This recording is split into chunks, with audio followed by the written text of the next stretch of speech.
El juez Harold Brenner entró en la sala del tribunal con la desgana de quien lleva demasiado tiempo viendo las mismas caras, escuchando las mismas excusas, dictando las mismas sentencias. Aquel día parecía ser uno más en una larga sucesión de casos rutinarios. Miró brevemente el expediente y levantó la vista hacia el acusado con una mueca burlona. Mateo Ramírez, un joven latino de apenas 18 años, acusado de robo de vehículo y resistencia al arresto. La sala del tribunal en el condado de Los Ángeles estaba completamente llena. El murmullo entre los espectadores se detenía brevemente cada vez que Brenner carraspeaba, anunciando su presencia dominante y autoritaria. En el ambiente flotaba una sensación de fatalidad. Todos parecían convencidos de que aquel juicio terminaría rápidamente, con una sentencia condenatoria asegurada.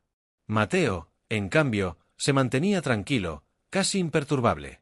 Llevaba las manos en los bolsillos, con una actitud relajada que irritaba al juez Brenner.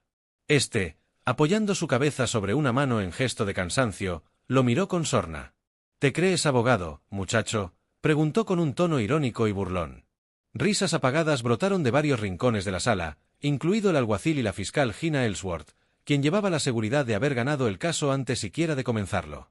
Pero Mateo no se alteró, al contrario, sostuvo firmemente la mirada del juez sin dejarse intimidar. Mateo no era un chico común. Desde pequeño, había crecido entre libros de leyes y conversaciones sobre casos judiciales. Su madre, Rosa Ramírez, trabajaba como asistente legal en una pequeña oficina del centro. Mateo pasaba sus tardes escuchando sobre errores judiciales, injusticias cotidianas, y sobre cómo algunos abogados y fiscales manipulaban el sistema para asegurar sus victorias. En vez de videojuegos o deportes, Mateo invertía su tiempo en estudiar leyes, simulando juicios en su mente, analizando cada posible escenario, cada detalle legal. El juez, impaciente, miró su reloj. «Terminemos rápido, tengo una partida de golf esta tarde», comentó en voz alta, arrancando nuevamente risas que resonaron en la sala. Mateo sonrió imperceptiblemente. Sabía que Brenner acababa de cometer su primer gran error, había subestimado al acusado. La fiscal Gina Ellsworth se levantó, segura, elegante, casi teatral en sus gestos.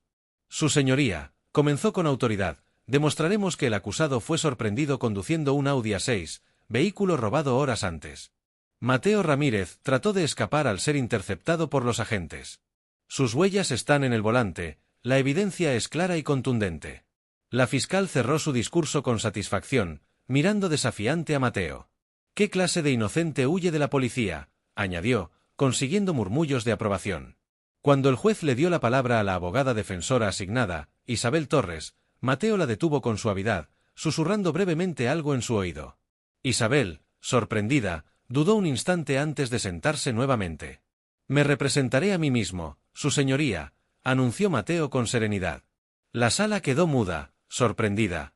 El juez Brenner enarcó una ceja, claramente divertido. «Esto será entretenido», comentó con sarcasmo. Mateo, sin inmutarse, caminó lentamente hasta el centro de la sala. Durante un momento, dejó que el silencio aumentara la expectativa. Finalmente habló, mirando directamente a la fiscal. «¿Podría confirmar nuevamente que el oficial Samuel Tren me vio al volante antes del arresto?», preguntó con calma.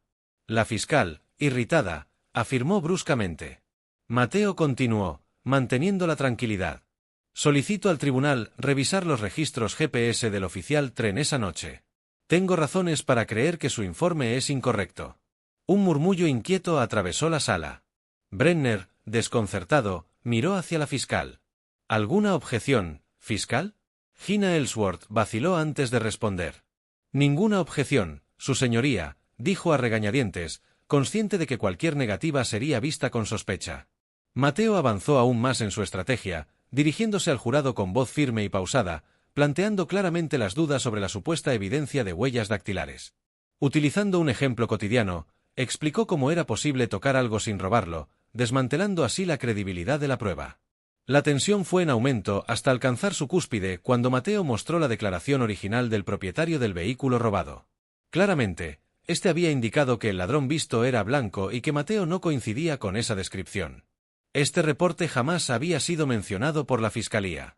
«¿Por qué omitieron este detalle, fiscal?», preguntó Mateo con una calma punzante.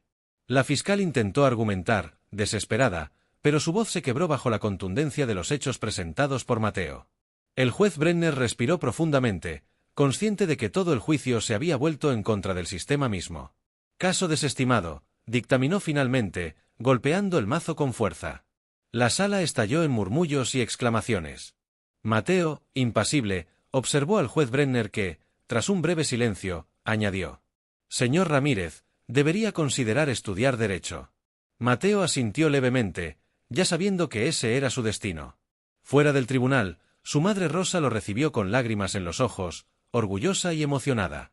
El juez Brenner los observó desde lejos, reflexivo, reconociendo que aquella tarde no jugaría al golf. Aquel día comprendió que la justicia real requiere más que una rutina burocrática, requiere humanidad, atención y, sobre todo, respeto. Si esta historia te conmovió, déjame un comentario. ¿Crees que el sistema judicial necesita cambios profundos? Comparte tu opinión, dale like, suscríbete y ayúdame a seguir contando historias que realmente importan.